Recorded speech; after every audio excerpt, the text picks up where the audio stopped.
to welcome everybody, Siddharth and I. Thank you for being here. Claudia from Linz and Christian from Vienna, Ivana from Belgrade. And I should mention before I move on, it's also Orthodox Christmas today. And Ivana says she had so much food already that it's like all about food in Serbia with the Orthodox Christmas. So another wonderful moment and the full moon. Nabuha just joined us, which is also wonderful and amazing because she just had surgery on her knee. She's still in that state, and oh my goodness. And when she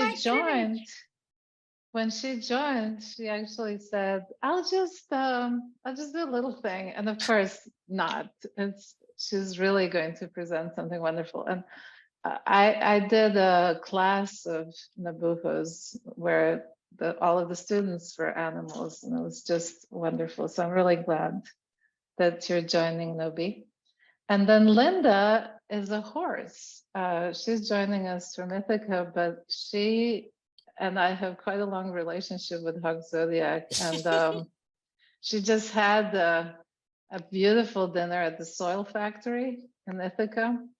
And as a horse, she's also managed a lot of pigs on her farm. And I remember being shocked one day when she offered the pig and actually said pork and said, "Oh, this is," I can't remember the name of it. It's just like, so she's very challenging all of us to think about pigs in a different way, and she'll share a poem to us, which is wonderful. Richard Ross is coming from Santa Barbara, and he's a dear friend. We've known each other for 30 some years now, I think, something crazy. And he's an amazing person, photographer and friend. And then we have some wonderful guests. Oh, here's Anna, who's made it after all. You're muted, Anna, if you're speaking.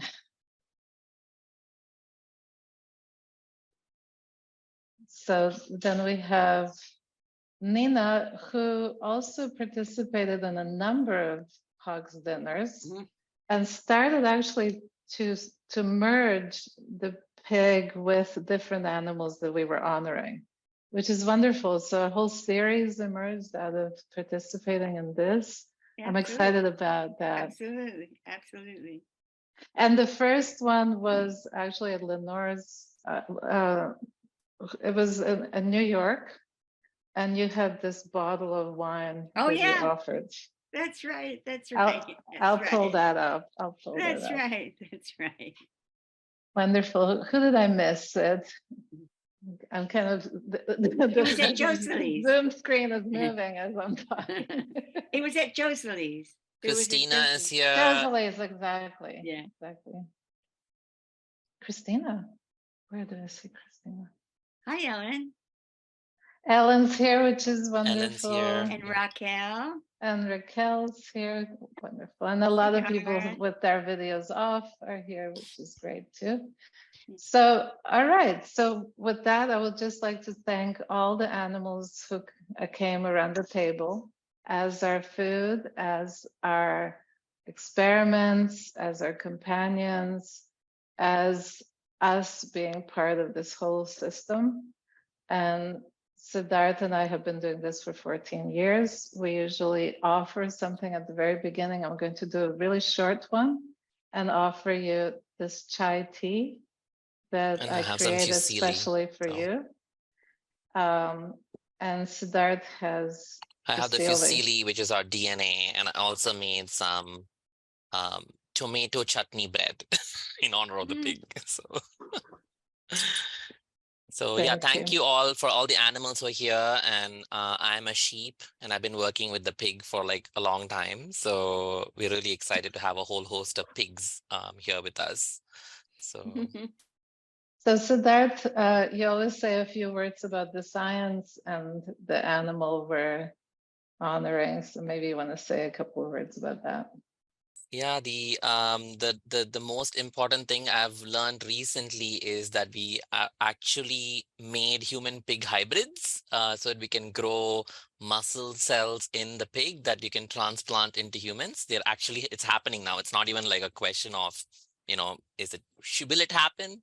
So it's going to be really interesting to see how and who is going to get these pig muscles and organs. And when we started the project, we were thinking of hypotheticals and scenarios, and now it's happening. So within the span of like 10 years, now we have these xeno organs that are growing. So that's what 2023 is going to bring about, I think. Incredible. Thank you. Incredible, yeah.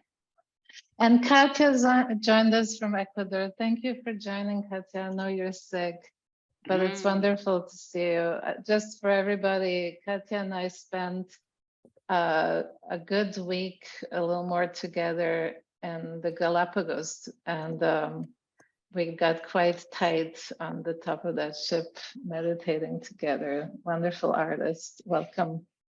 And Clarissa joined us from Brazil. It's so wonderful. Hi, Clarissa. Another Hug Zodiac veteran. So, Nina. Happy to join today. Oh, so good to see you always. Nina Sabel, what did you bring for us? Well, I wanted to introduce Mike Trivich, my lifelong collaborator, but he seems to be offline. Maybe he's still lurking. And I want to say thank you to Victoria for inviting me to this incredible group of visionaries. And by being here, I was inspired to create the work Cross-Species Connectivity, creating a closer connection with animals. And the first slide, Miriam, I began by making drawings representing myself as a pig and my representing myself as a pig, my zodiac animal, talking with a monkey, a dog, and others. Next slide. And next slide. And now the piece has developed into taking photos of animals and their caregivers' faces. Next slide. And these images morph into a hybrid animal-human spirit. Next slide. And there is the combination of Kelly with her pig. And okay, and it's a portrait of one shared nonverbal expression of life. And the next slide. So yeah, the pigs make so many noises. They have an incredible form of communication with each other and also just verbally. During like meal times, they know when they're about to eat. We have a bell that we ring for lunch and they all come running out. And then they have a feeding area for breakfast and dinner, and they just start screaming. I believe a pig's scream can go louder than a jet engine. So you can imagine how that sounds. It's a little intimidating, but they're amazing. And they do little happy snorts. The two sisters, Sugar and Spice, when they're coming up to you, they walk up and they do these like little honks, and they're just so intelligent, and their sounds kind of like help you realize that. Wow. And I'm making videos making videos of the caregivers talking about their animals and recording the animals talking. Next slide.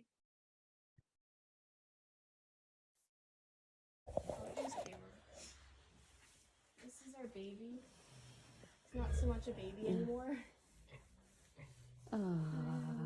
He was found on the streets of Queens as a little tiny piglet, and he was brought here. He was covered in blood and markings, and it's likely that he escaped like kind of some sort of sacrifice, like a ritual sacrifice, because of the markings found on him. So he's brought here, and he's gotten so big already. He was so small when I got here. So he's our newest. Oh, for heaven's sakes. Oh. Wow. They're just all so sweet. Oh. And the breathing. Yeah. Wow. They're huge. I know they're hogs. Oh. Wow.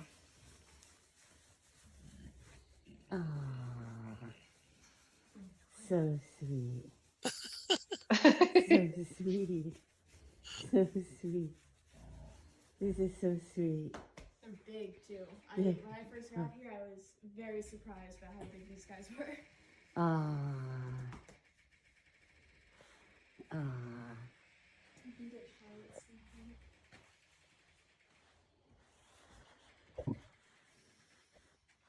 Ah. Oh, sweet. Oh, sweet. Sweet Charlotte. Charlotte.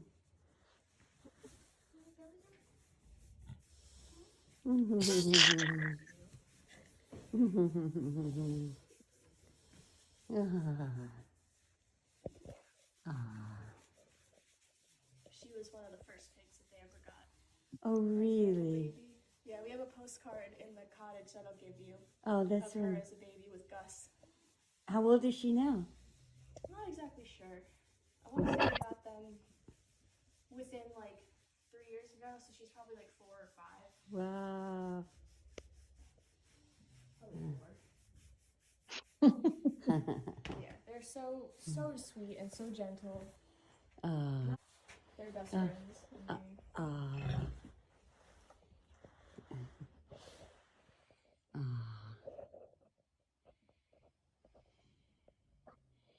So sweet. You can pet them if you want. Okay. They're a little dirty, but Oh, that's okay. Hello. relax. Hello. Hello. Hello. They make some of the crazy. Next slide. Next slide. This is our baby. Next slide. Sorry, it's a bit slow. Sorry. And now I'm experimenting with AI with humans evolving into animals. And next slide. And here's my meal. It's flounder with cumin and red lentils with fresh basil and caramelized fennel and sweet potato and fresh spinach and stuffed dates with almonds and mandarin oranges and hard apple cider. And that's my meal. And this is Jerry and Luigi.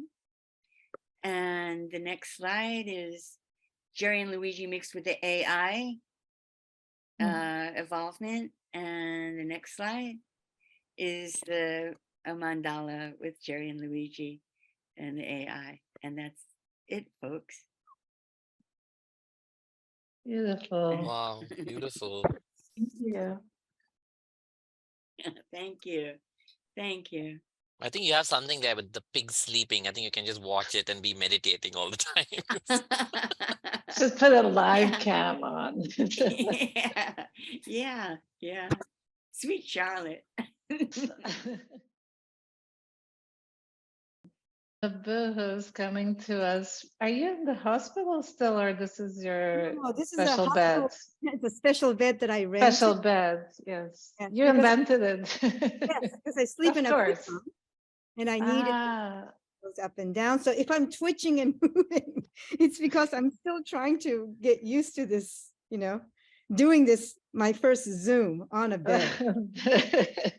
Sorry if I show some movements or my. No, it's beautiful. And thank you so much for joining. I'm so happy you're here. So, but thank you very much, everybody, for inviting me. And this is my first, I'm so happy that I'm able to do this. I just had a bilateral knee surgery replacement and had to fix my rotator cuff shoulder. So triple surgery all in once, but I'm recovering. And it's just amazing how technology and, you know, how things can work within 10 days. I'm able to stand up and be part of this Zoom. So I'm very thankful to Victoria and all of you for allowing me to feel human again. So you can start the slide, and I will first say Happy New Year. I think it's also in my slide. Oh, I don't see my slide myself here. So Mariam will get it in a second. all right, so I'll just show, this is my an old zodiac that was given to me by my father's mother, my grandmother. And here we are, and the very end is wild boar. This is, I found in a little antique store of a black, beautifully crafted turtle. And I saw a turtle actually taking a walk in Kyoto. And the owner said this turtle is 110 years old and wearing a big diaper. He was walking because apparently when they do their business, it goes all over. So tortoise is wearing a human diaper, which is surprising. There is a wild boar, one of my little kitchen. I put my spoons, and here it is. Oh, wonderful. Sitting on my toaster usually. And anyway, so when Miriam is ready, I can start with my Here we slide. go. Can you do it as not a presenter view, but a full view? I guess. Yes. All right. So Happy New Year, everyone. And today in Japan, it's actually, oh no, first slide, please. The first one. Yeah. On the left, you can see today in Japan is actually a special day, not to eat animals, but to have 7-herb rice porridge. That is a tradition, and it is really to cleanse everything you had up till now. So today's a cleansing day, and we eat this rice porridge with 7 specific herbs. But since the topic is on wild boar, I'm going to show you on the right, there's this very specific restaurant where they only serve wild boars. And it might be hard for all of you to imagine, but 70% of Japan's land is actually covered by forests. And this environment has given birth to a culinary culture that is quite different from what you're familiar with. So you can go to the next slide. You might think of Japanese food as, you know, based on vegetables and rice and food like tofu, as well as a great deal of fish, which we always consume. But Buddhism imposed a taboo on eating meat. And when meat consumption was completely banned during the Edo period for nearly 17th century to 19th century, almost 3 centuries, people living in the mountains are still continued. You know, they continue to eat meat as a source of protein during this cold winter time because it was a necessity. While monks may eat tofu, they consume game meat. So we have a long tradition of hunting and eating wild game, and cooking wild boar has become a local delicacy in some regions. As you can see, there's a wild boar sashimi, and the left is a stew that you can get in a specialty restaurant. Next slide. So here's me eating the wild boar stew in a little tiny island near Okinawa. And it's often cooked with ginger to kill the gamey smell. And it was quite tasty, or you mix it with egg. So this link, if we have time, we might show later, Victoria, but it is a very, very absurd film. Maybe you all know a film called Tampopo. It's a 1985 Japanese comedy written and directed by Juzo Itami, who received the Japanese Academy Award for this very absurd film about obsession about food. And this film also received the notable awards from international, movie industry. And the main narrative is interspersed with stories involving food on several levels. Maybe again, we can watch later, but one of Let's watch it now if it's only Oh, 2 really? minutes. Yeah, yeah. sure. Yeah, Because okay. Katya and Anna will not be showing, so we Okay, have a all little right. extra time. All right. Perfect. So start at 2:15 or 2:20. Just go all the way. And it's a Japanese gangster in a white suit and his lover. And this is his last dying scene. And he and his lover explores this very erotic way to use food while making love in this movie. But this is the very last scene where he's stopped and his lover is coming to his rescue. And you will see what he says. And he's behind this little park with all these dogs laying between the pigs.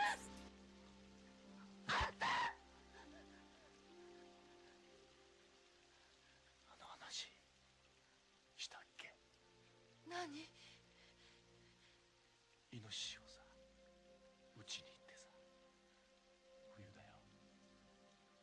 イノシシはさ、何にも食べるものがないからさ、山芋掘ってさ、山芋だけ食ってるわけだよ。そういうイノシシを撃った時にはさ、漁師はさ、すぐ腹裂いて腸を取り出してさ、焼くんだって。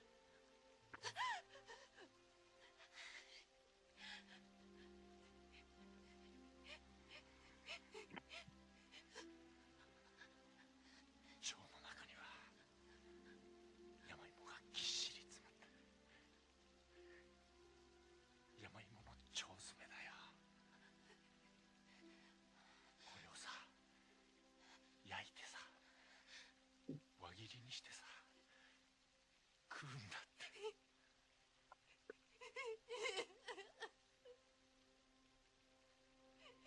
うまそうだろう。そうね。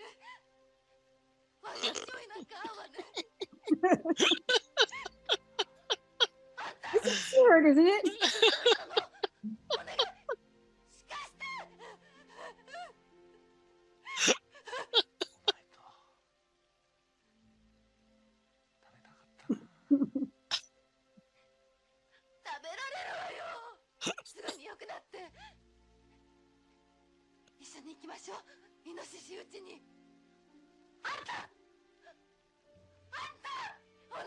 It's really absurd that his last words he uttered to his lover are the secret recipe for the wild boar sausage. It connects well to Ross's presentation. So, by the way, this actor, the gangster, is in the film Shall We Dance? The first Japanese version. He's a well-known actor. That was his last word. Okay. So I'm going to end with a warning sign of environmental destruction involving the wild beasts. Next slide, please. Once people were gone, the boar took over, explains a researcher at Fukushima. The wild boar have thrived and started to roam around the abandoned farmhouses after Japan's 2011 earthquake that caused the nuclear disaster. Boars have bred with domestic pigs voluntarily that escaped from farms, and this has created a wild pig boar hybrids that's now inhabit the radioactive zone. Next slide. Well, animals has been breeding for millennia. Even modern humans are product of genetic exchange some 60,000 years ago, us.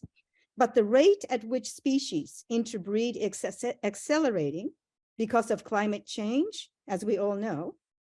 As habitats and animal ranges change and bleed into one another, species that never before would have encountered one another are now mating. Next slides.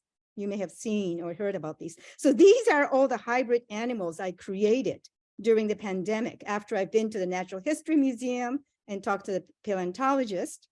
Considering that human activity has indirectly brought together species through planetary warming and increased fossil fuel emissions, the question on the minds of many biologists is whether humans should play a role in preventing hybridization like this one. Some of my hybrid animals are hybrid with a man-made tools. And you can show the next two slides. This is the process. The next one is a lost wax casting. And I will complete with a short film, about 3 minutes, of my hybrid animals. And please play the film with the sound. Let's celebrate all the animals.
That's it.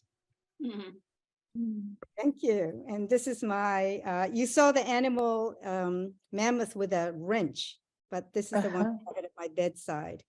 It's a hybrid of elephant or mammoth coming out of the jungle with stilts, with animal and plant, tamed elephant. That's it. Thank you very much. Claudia, I'm glad you're feeling better.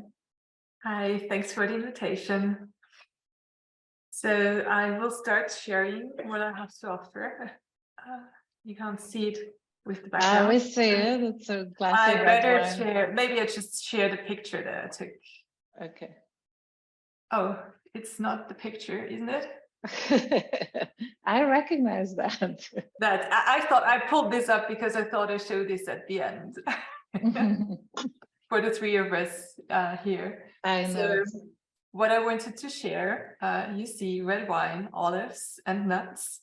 So as first of all, to celebrate the pig, I thought the red wine is very suitable, and it's also something that I was relieved to read on the instructions, that it's something that goes with the pig, because this is the one wine that goes with me. And olives, I love olives. They are something that I discovered quite late in life. It's strange how things change, and how you learn to appreciate something, and how your taste changes.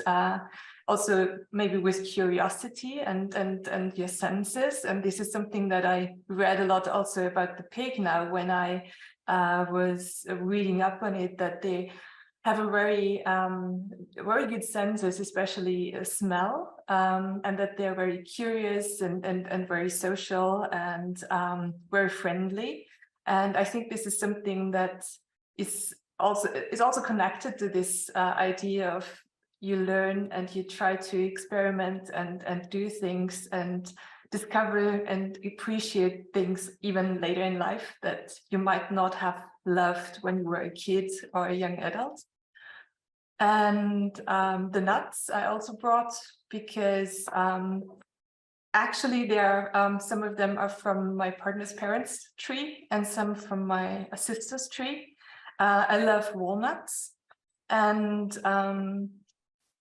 they say that they make you healthy, and they look like a brain, and they also make you smart. So I think it's very, very smart to eat them. And the third nibble I brought was some additional nuts, but this was more the salty part. That was also something recommended for the pig.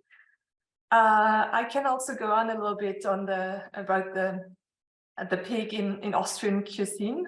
This is something very prevalent. So you get sausages and whatever.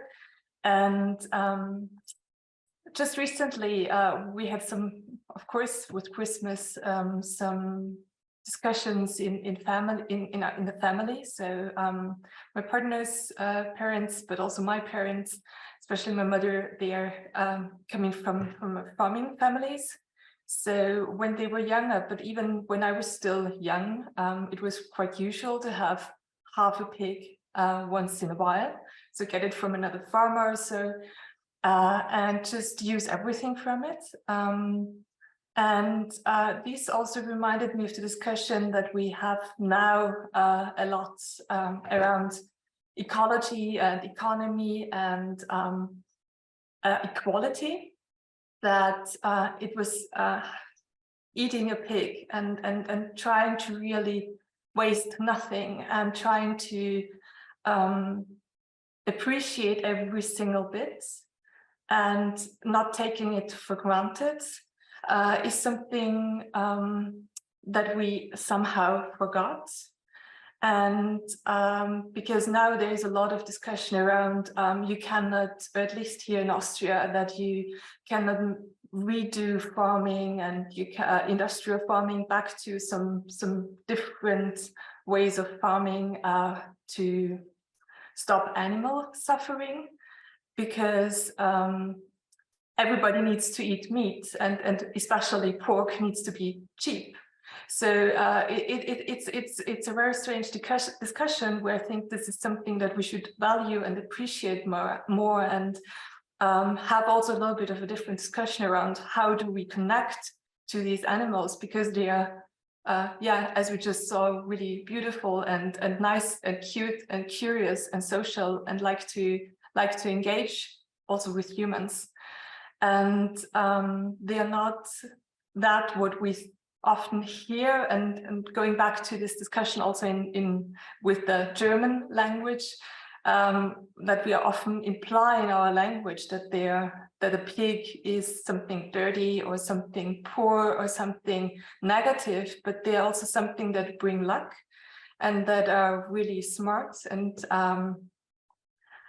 so where I want to go to actually is also some other things that I was digging into earlier today.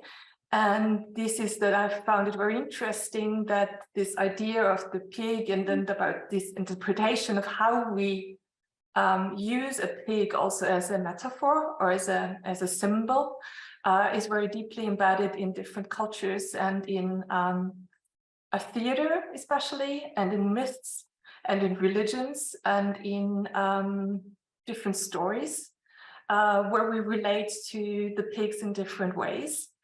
So for example, in theater throughout the last 100 years or even longer, pigs were very much recurring on stage. And going back to this ecological and economical discussion already in the 1930s, when Bertolt Brecht's Heilige Johanna der Schlachthöfe, the English title is Saint Joan of the Stockyards, was first shown. It was also already discussing the problems of industrial meat production and the situation and of animal suffering, especially of pigs. And this is something that's recurring on stage again and again and again. But it's still a very sensitive discussion and very difficult to connect to. But pigs are also interestingly, those that are often referred to as those that are poor, not only in this sense, because they are the last resort, or those that are there a lot and that are used a lot. But also in other myths, I found it very interesting to read that the pigs are always those that have to be there, for example, or that are the negative ones, or those that get all the negative energies. Even when you talk about, even when you think to religious stories, like, and I found this very interesting reading it today. That when Jesus exorcised a demon, it then went into a pig, or when Circe was annoyed by Odysseus' men, she turned them into pigs. And always it's the pig that's the negative one. And this is I find very, very strange, because on the other hand, they're used a lot and very valuable. Yes, and the last point I wanted to say and I wanted to point out is also the tortoise, the black tortoise. I did not know that it was also connected to the design of the pig. And I find this very interesting. This is something I wore this year for New Year's Eve as some kind of also something bringing luck, which I think looks like the back of tortoise, and it has the snake around it, as I've read that is normally the tortoise depicted also in Asian paintings and images. And I find that this idea of how the black tortoise is also connected to legends about the warriors and about martial arts is something very interesting that counterbalances some of the traits of a pig, where on the one hand you have the curious and social and engaging pig. You, on the other hand, have these very meditative and strong ideas of how to behave, how to be rooted, how to engage, but maybe also how to be like water and how to engage with others, so that you do not only deform yourself, but also others, or you can cope with the energies that you are meeting. And Victoria, if you like, then I'll now show the quick impression of Alien Stardust. Sure. So everybody should just get a little context.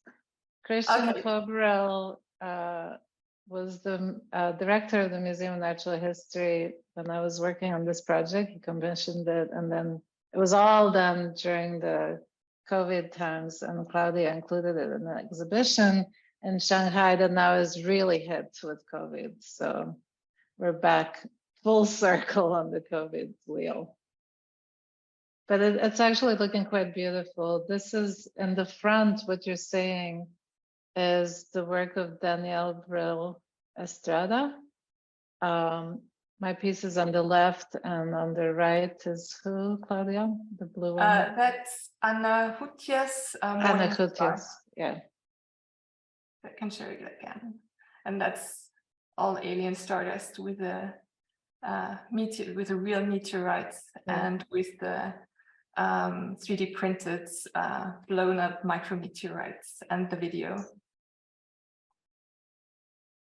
Yes, so that's tomorrow, right?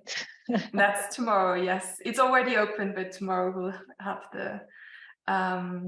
the panel and the meditation that connects to alien stardust. Yeah, the pigs are behind it. You know, one of the things I just want to mention briefly is there's an amazing talk that I'll put in the chat by Christian Mendestrama. I'm not sure how to pronounce her name. She's Dutch.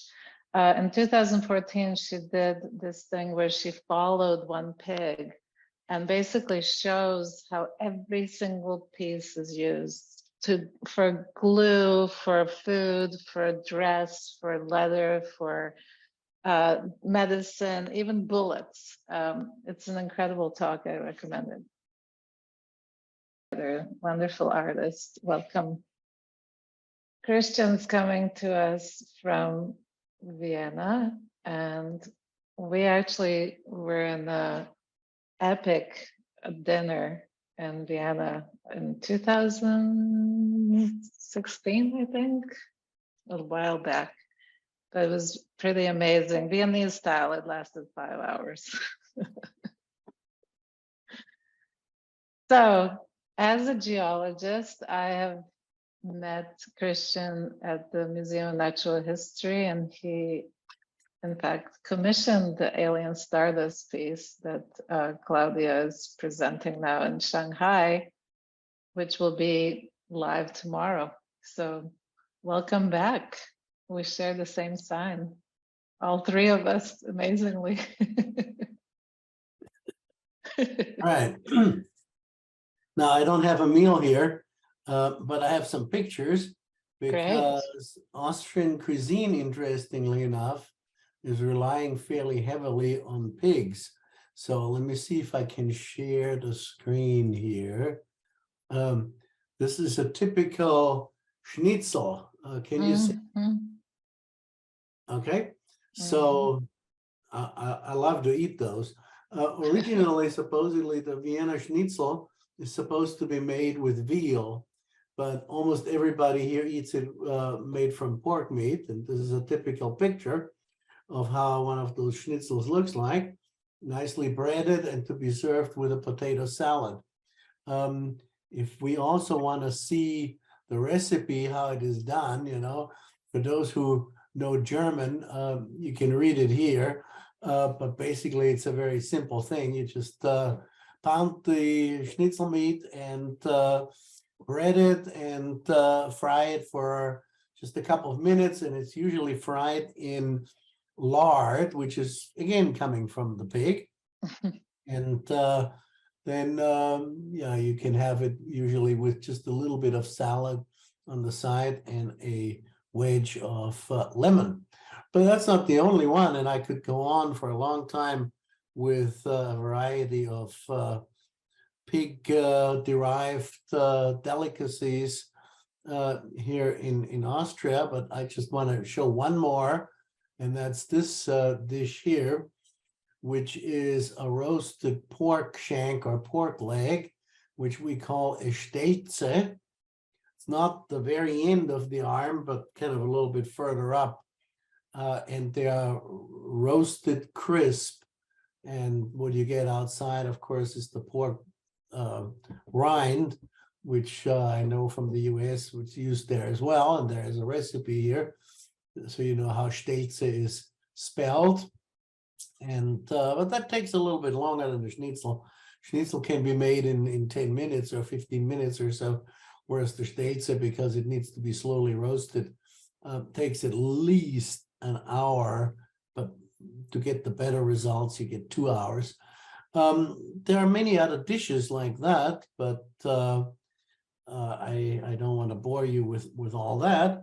I just want to point out also that in the German language, there's some interesting dual meanings that have to do with the word pig or something related to the pig.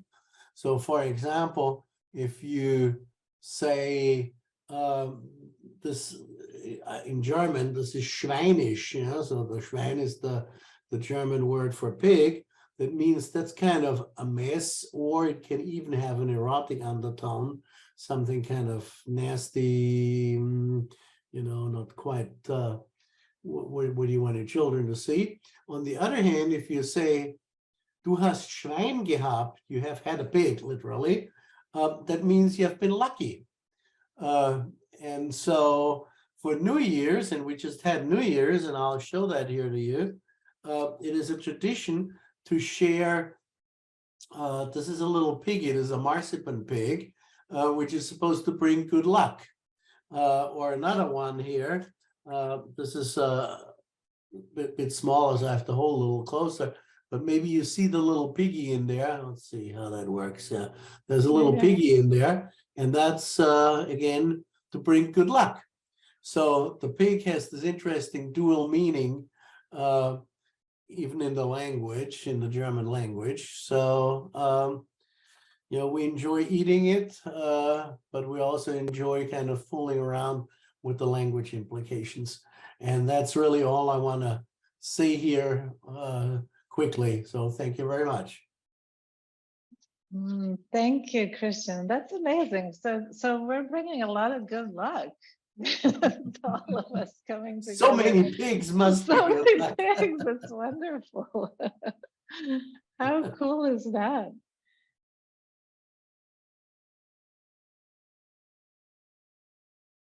Richard, you have some grandkids there who would really enjoy this, wouldn't it? Oh, I'd love to see it. It was great. So what do you have to offer as a senior pig? Aha. So I have Nathan's hot dog. And I have a recipe. And rather than go with the Zodiac, I looked at the Zodiac and I thought these are as much about ancestors as signs.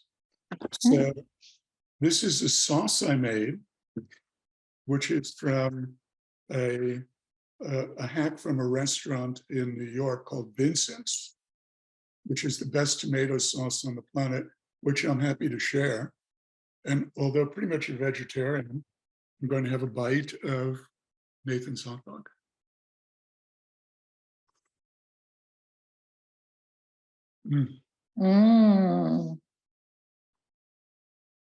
Coney Island. Coney Island. I used to go there as a kid when my mother died. Took her ashes down there, got a Nathan's hot dog, which she loved, and scattered her ashes at the beach. But then a friend of mine made this robinette sauce, which is more of a ketchup from Ireland. And she said, this is great. And I normally don't eat ketchup on a hot dog because I normally don't have a hot dog. So I'm trying the ketchup. Hang on.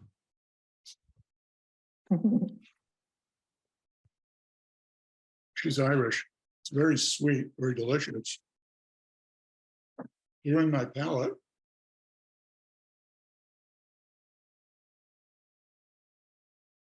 My father used to go to this place, Vincent's, and eat punch, not in Hester Street.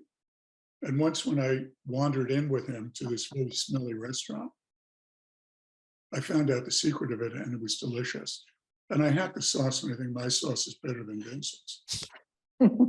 This is Olo's chocolate cake, which I baked for my daughter this morning, because she just turned 39 and is bringing over her 2 kids. And this was made by a friend, Nettie Larson, when I was in my 20s in Gainesville, Florida. This is the cake, and I just snuck a piece out of the cake, which is in the fridge, seared with whipped cream icing layer separating and a buttercream mocha icing. Wow. So this is really a homage, instead of to the pig, to the rat, to the goat, to Nettie, to my mother, to my father, to everybody that brought me here. Olo's chocolate cake, which is originally from Fannie Farmer's cookbook. It's made with chocolate and whiskey. Man. What? And coffee is one of the ingredients. Cardiac special. I share this with you with gratitude, being here amongst friends, new friends and old, and sharing a meal.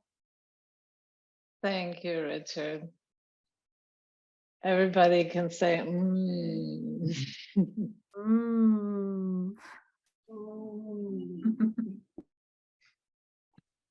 Thank you, Richard. That was a delight.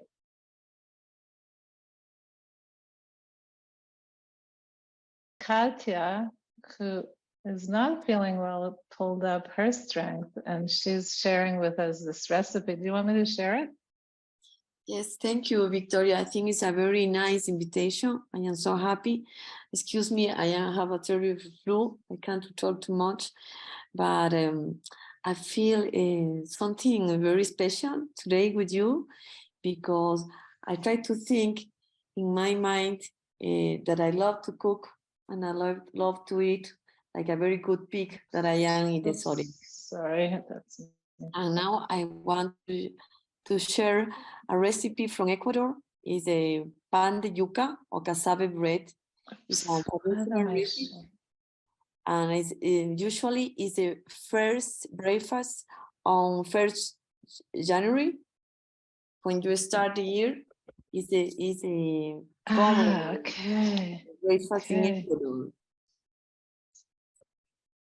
You know, this bread is so delicious. So delicious. So delicious. It's hollow. So when you bite into it, you taste the tiny bit of cheese. Yeah, that's wonderful. I remember eating it on the ship every morning. Yes, it's not hanging out on it. It's nothing. It's a little detail from Ecuador. Sorry, I feel sick, but I'm so happy to share with you. Thank you. Thank you. Thank you, Katya. Great. Hi, everyone. I'm so grateful to be here. And I thought, like, there's so many coincidences going on with pig. I can talk like for days about this. But even when Victoria sent me that the Hog Zodiac dinner for pig is going to be on January 7th, I just couldn't stop laughing because it's the holiday in Serbia. It's Christmas, Serbian Orthodox Christmas, that actually is the biggest day for pork consumption in Serbia. And so I was like, wow, what a perfect coincidence. And I decided to share with you some funny videos. And as we were talking, I also found a couple of other correlations with my work. Is that recently scientists are trying to decode pig languages, as Nina was showing us in one of the videos, how pigs are actually communicated in very profound ways. So this was an experiment that was done with over 7,000 sound recordings from pigs, and they're using AI to identify different emotions. And I thought it would be interesting to share that. And also, I'm right now at Yale University, and one time I was passing by one lab, and a friend told me, "Oh, this is the pig research." I want to know about that. But there's a big research that they recently are using um, how to say that, like kind of like a cells pig cells to actually revive them almost. So after the death of a pig, they're able to certain Wow. cells revive them, and after that and use them again. And I thought it was really interesting, and also scientist who is working on this is from Serbia, out of all places. So I was like, wow, another coincidence.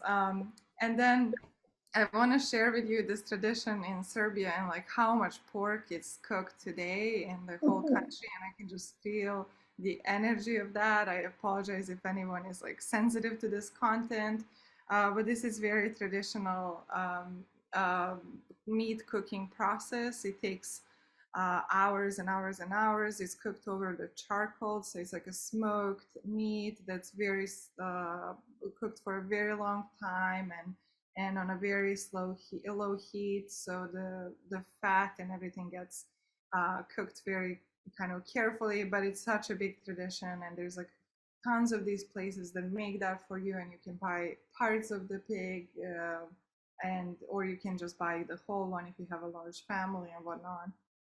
But it's quite a big tradition, and this is happening today, so that's why I bring it up.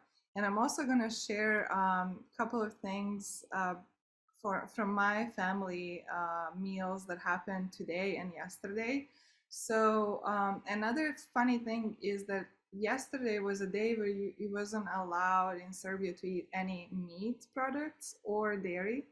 Um, so it was kind of like a cleansing day, as if it's happening. Someone mentioned it was in Japan today, but in Serbia was yesterday, kind of like preparation for a pig. So my dad cooked a lunch yesterday, and this was like a meal with no meat, no dairy. He was preparing this kind of like risotto with rice. This is bell peppers roasted with parsley, salad. It was delicious. And what you see in the background is salmon. That fish is allowed today, on that day, that was yesterday.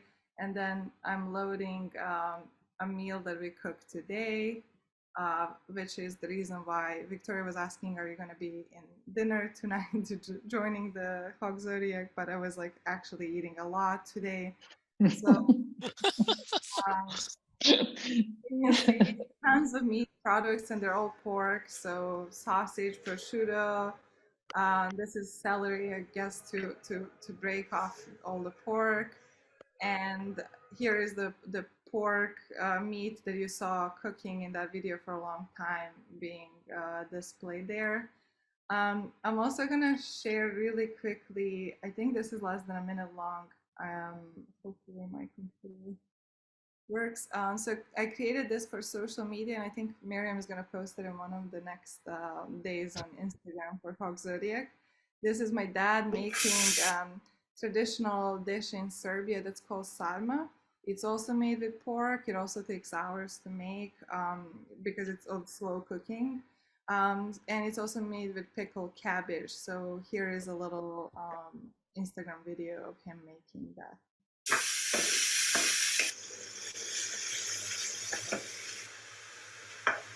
Actually, it's half pork and the other half is beef.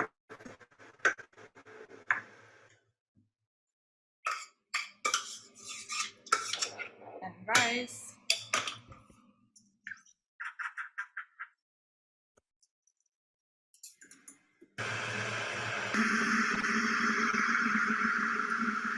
And of course, some pork ribs. Of course. So it ends up being, after hours of cooking, it ends up being very delicious. And I usually eat it with like cream fresh or something. I add additional kind of thing to that. And I also want to say that I never actually was around pigs in person until this summer. I was invited to do the art residency program that was part that was actually in East Hamptons. And they sent us an email with instructions of how to behave at the property. I spent almost a whole month there. And one of the instructions was how to feed pigs with all the leftovers. And I was like, wow, out of all animals, they have pigs on a farm. First time of kind of living in the same place with pigs, and I just have a little video of them here. So these are the two pigs. They're called mangolitsas, and they're actually these ones were really, really big, like as you can see compared to a human scale. But their fat's supposed to be the, like, I don't know, used for, some people even use it for coffee in some countries. I don't know. These are like really fancy meat products out of these cows, out of these pigs. But they, on this farm, they kind of use them almost as pets, and they feed them leftovers, and we engaged with them for a month, and it was like a favorite routine of all the artists who were staying in their house. So it was quite incredible to have the experience of being with them in the same place. So I'm going to end with that, but thanks for everyone who shared so far. It was really amazing. Thank Thank you, you. Ivana. That was super great. Thank you, Linda, for joining us. So you're going to share that beautiful poem with us. Okay, well, thank you so much for including me. This is an illustrious group and a significant occasion. I am pleased to have been a part of lots of past Hawks Zodiac events and happy to contribute to this one. The piece that I'm going to share with you needs a little bit of an introduction, and that is I'm going to be reading from a new text. The text shares the mission of the Hawks Zodiac Initiative, in that it too is designed to see if we can heal the divide that has developed between humans and non-human species. I suggest that this divide started with the very initial beginnings of civilization, since civilized is always defined in terms of the distance that we humans have traveled from our animal kin. The other thing I have in common with the Hawks Zodiac project is that both projects depend upon food. We utilize this opportunity to explore our connections through our common need to take in food. And it's a very congenial and accessible way to convey a pretty complicated issue. So I'm going to be reading a poem. The poem comes from the new text, where the Hawks Zodiac Project and Mind divide is who our projects are oriented toward. So I have written a book for children, and I'm really eager to see if we can start when kids are young to ingrain in their heads the fact that we are all animals, that we are kin. And the poem that I'm going to read is a poem recited by a pig, which talks about how that pig relates to food. So the project is called Who Do You Eat?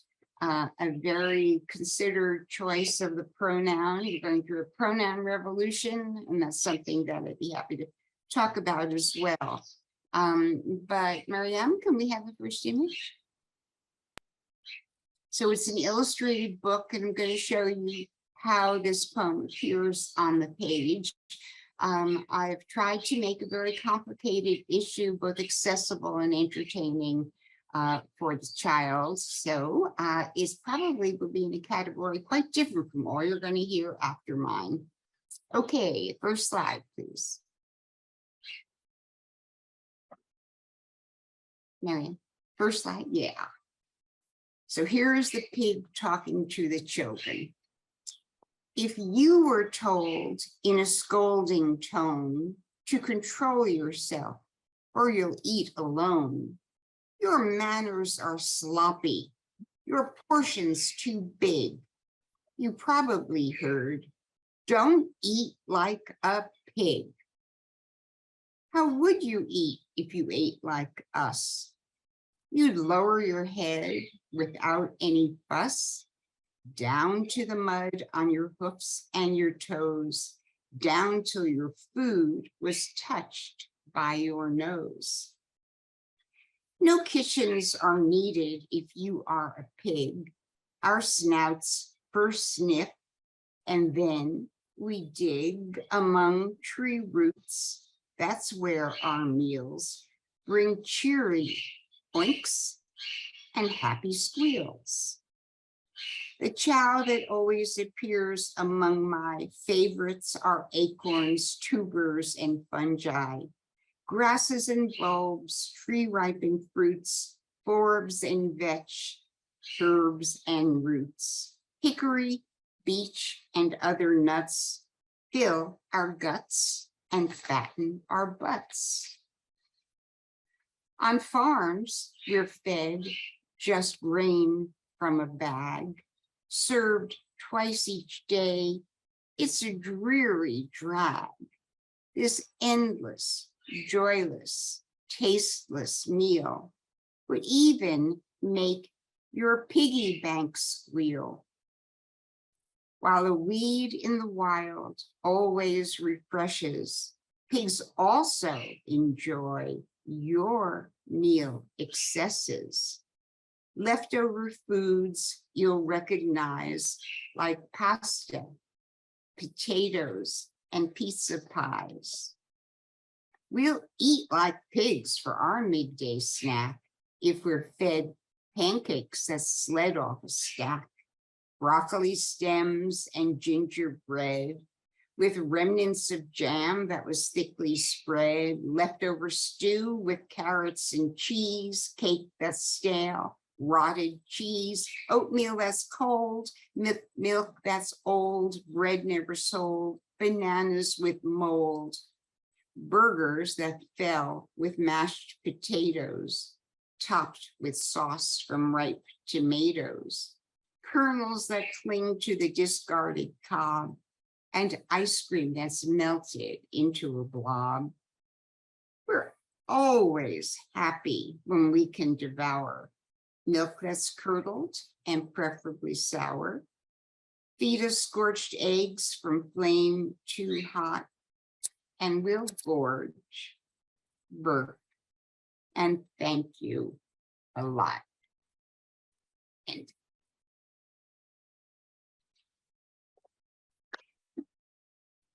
so, Thank you. as Victoria mentioned, I have raised pigs, and I'm telling you, they love our leftovers better than anything. And to them, it's treat. It's not garbage, and they thrive on it.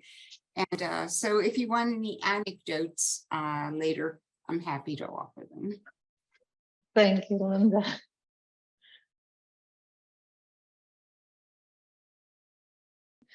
So, all right. So with that, I would just like to thank all the animals who came around the table as our food, as our experiments, as our companions, as us being part of this whole system. And Siddharth and I have been doing this for 14 years. We usually offer something at the very beginning. I'm going to do a really short one and offer you this chai tea.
And Siddharth has I have the fusilli. fusilli, which is our DNA, and I also made some tomato chutney bread in honor of the pig. So yeah, thank you all for all the animals who are here. And I'm a sheep, and I've been working with the pig for like a long time. So we're really excited to have a whole host of pigs here with us. So So Siddharth, you always say a few words about the science and the animal we're honoring. So maybe you want to say a couple of words about that. yeah, the most important thing I've learned recently is that we actually made human pig hybrids, so that we can grow muscle cells in the pig that you can transplant into humans. It's happening now. It's not even like a question of, will it happen? So it's going to be really interesting to see how and who is going to get these pig muscles and organs. And when we started the project, we were thinking of hypotheticals and scenarios, and now it's happening. So within the span of like 10 years, now we have these xeno organs that are growing. So that's what 2023 is going to bring about, I think. Incredible. Thank you. Yeah. And Katya's joined us from Ecuador. Thank you for joining, Katya. I know you're sick, but it's wonderful to see you. Just for everybody, Katya and I spent a good week, a little more together in the Galapagos, and we got quite tight on the top of that ship, meditating together. Wonderful artist. Welcome.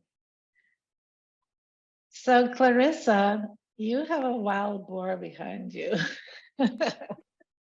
Oh, it's a wild boar from Amazonian rainforest. Yeah, you gotta tell us something about this. Yeah, I think it'd be a sort of complementary to what Ivana was showing and to what everybody was showing. And I have to say that it's a pleasure to join today. I could not join for the last few, the last events. And wish you all Happy New Year. And Happy New Year, Ivana. I did not know it's New Year in Serbia. So I just thought it would be cool to bring this a short video about these wild pigs that still lives in Amazonian rainforest, a little independently from our existence. So they are there, they have their lives, they live in groups that are sometimes of 6 individuals, and they can reach a sort of group, bigger groups of 30 individuals, and they move across the forest, exploring freely, and eating and fighting and having fun. So it's okay if I share my screen? Of course, yeah. Yeah. Yeah.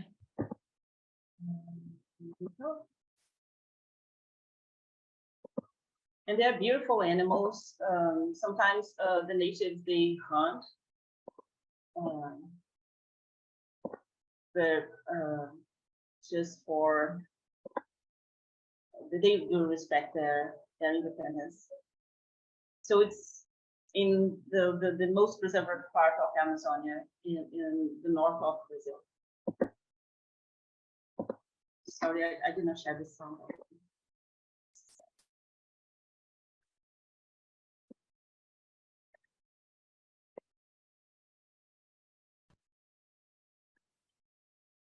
So these guys live independent of humans. Yes, they do live in the Amazon.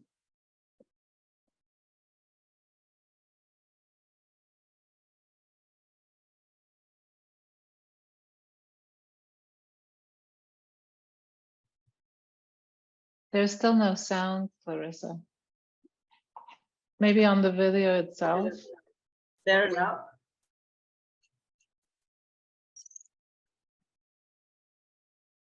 maybe bump it up on YouTube. Could be, yeah. I just sharing signals. Sorry. I took out the headphones. Maybe you would work.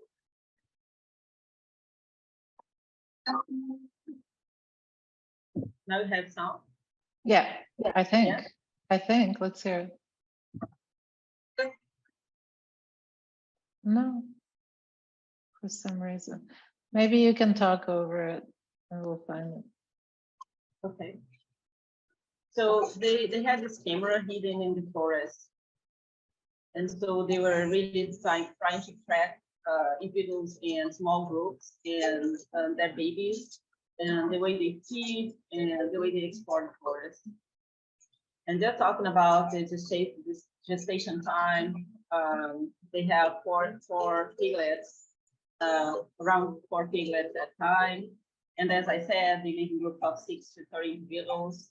They're not that big, where they can reach 30 kilos. And they're called colored because they have this yellow color around their necks. Ah. Monkeys jumping because it's the preserved part of Amazonia rainforest.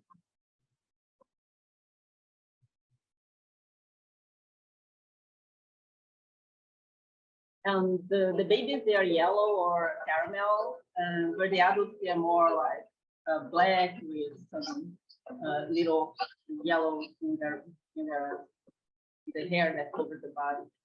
And they eat all the time, from the morning to the evening.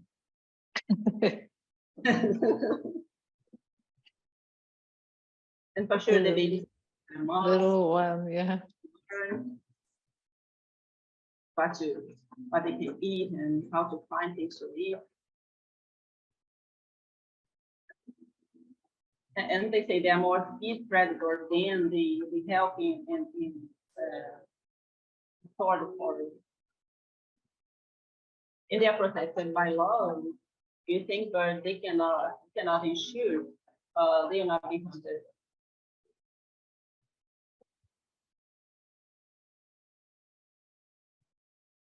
Nothing is illegal in the reserve where they infect them.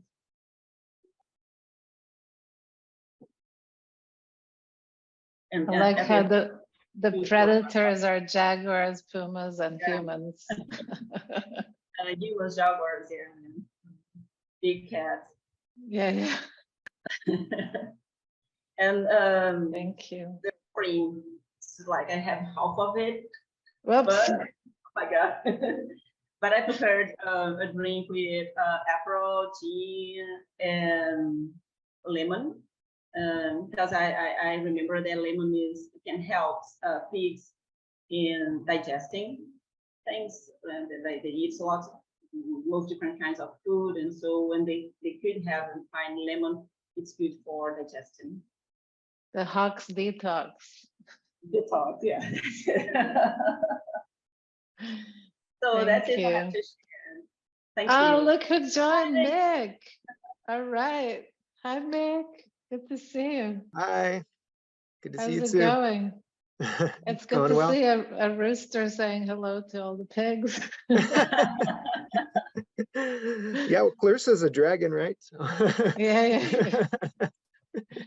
Dragon, Yeah, wonderful to horse, see you all. and rooster saying hello. How nice. Exactly. Yes, interspecies dialogue. That's right.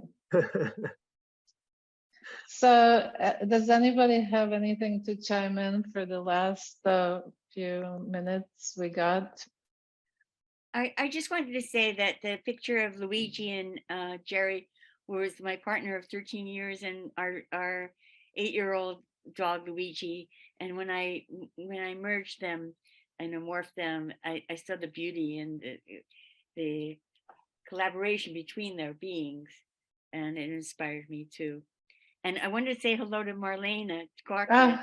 Yeah, I just saw you're bringing in a dish for us, Marlena. Oh, Kathy is back. Marlena.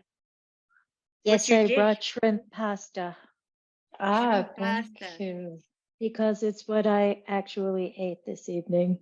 So, so you're welcome to share. So nice to meet you all. Thank you. This Thank is you. really are very special to us because they're the DNA of our cuisine. And the shrimp is an animal, so that was also my animal picture. There you go.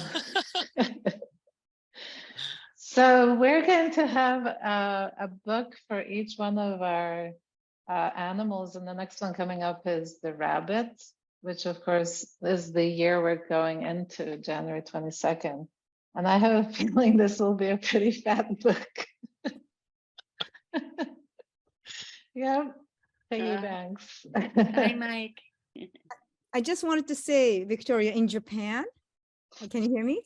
Yes, I can. Yeah, in Japan, it's kind of interesting. You can sometimes guess the age of the person by the fact that sometimes they name their kids based on the zodiac symbols. Hmm. And, you know, some animals are more preferred for girls. I mean, and some animals are preferred for boys, as you can imagine. Yes, yes. You know, like dragon and horse, and you know, our tigers. That would be a lucky year for boys. And even, you know, my little you know, this wild boar. Yeah. This only little gold I have as a gift on my birth time. But you know, wild boar are supposed to be stubborn and straightforward, and I don't think it was maybe a lucky charm for girls.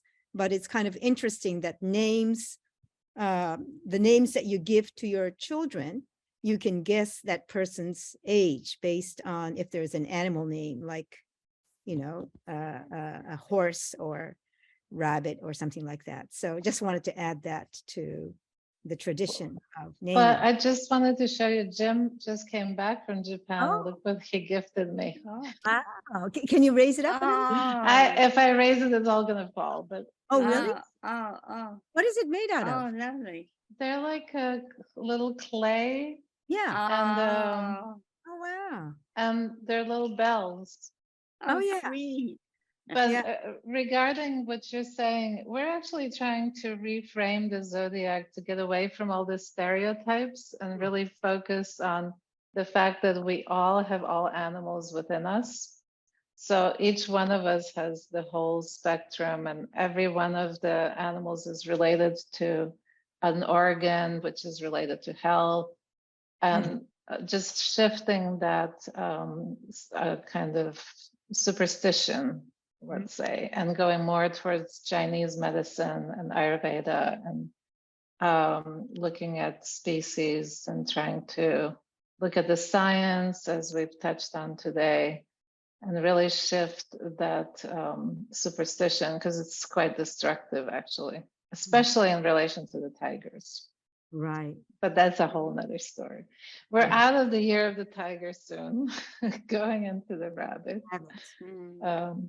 So Sid, we call it a day, I think. Yes, Hi, thank Mike. you all for coming, and I thank you to all the animals who shared with us and shared with us as their meals and our pets, and also our science subjects every day. And thank you for making this project, like giving new energy for it each month. It's just been amazing to see what new contributions come in. It's so much fun. So Yeah. thank you everybody for all your Thank beautiful you. stories. Be hungry. Yeah. Eat like a pig. Pig out. Bye, Linda. I'll see you soon. Bye. Bye, Mike. Bye. Bye, Mike. Bye. Bye, Siddharth. Happy New Year. Bye. Bye. Bye. Bye, Victoria. Bye. Bye. Yeah. Nice seeing you. Bye, Linda. So good to see you. Bye, Nabu. Bye, Mike. Nabi, that was so touching. Thank you so much. Oh, That was amazing. yeah. Thank And you. That Nina was too. absurd Both of you skill, doing Thank you. hybrids. It's so Yeah. cool. you. Yeah, Yeah. exactly. Amazing. Nina. How It was do you nice. do? Yeah, I'm so happy I was after you, Nina. Yeah, Yeah, amazing. We it couldn't have was planned good. it. It was And very again, great. you know, I felt really like, oh, I'm back in life again, you know, after this. Nice. Nice. Yeah, yeah. I felt the communication with you. Okay. It's so cool. All right. Yeah. Thank you. All right. Thank Bye. you. Siddhartha. Bye. Bye. Enjoy the rest of your day. You Bye. too. You too. Bye, Bye, Sid. sweetheart. Bye, Sid. Bye, Victoria. Bye.